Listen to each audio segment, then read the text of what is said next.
The rise of cloud services and the increasing importance of UX and UI design has radically changed the software development process.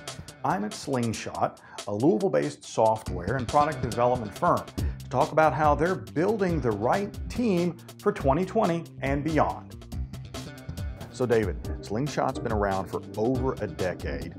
Tell me a little bit about how your team has changed in the last 10 years.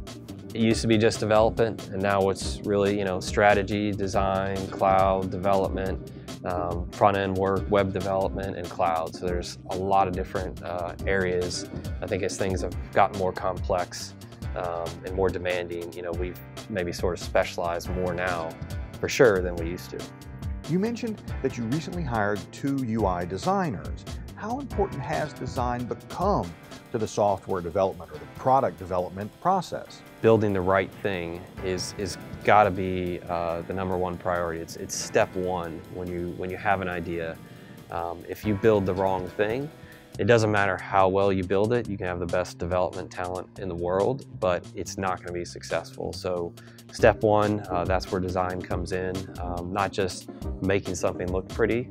Design is really about making it function well, making it easy to understand, making sure it connects with the users that the product is for. And that, like I said, that really sets the stage for everything else.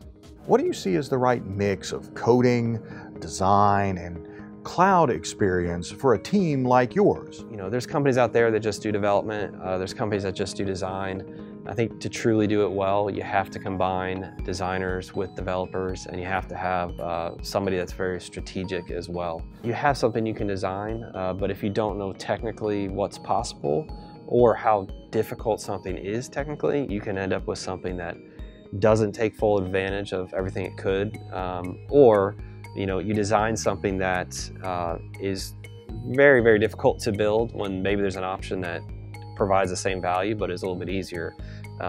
So when you combine development and design, you can really hone in on what's the maximum value I can deliver for this product, and you can make sure all ideas are brought to the table. Hiring and keeping talented employees is always a challenge.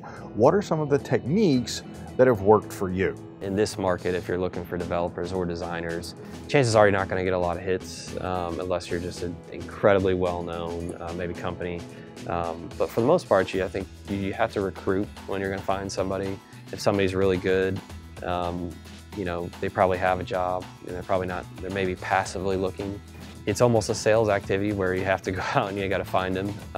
You got to talk to them, and you got to be honest with them. I think you got to share your vision, and I think that's the most important thing. I think there's a lot of stuff out there about, you can have a nice office, have all these perks and benefits, but I think ultimately, the vision of where your company is going is still by far the most important thing.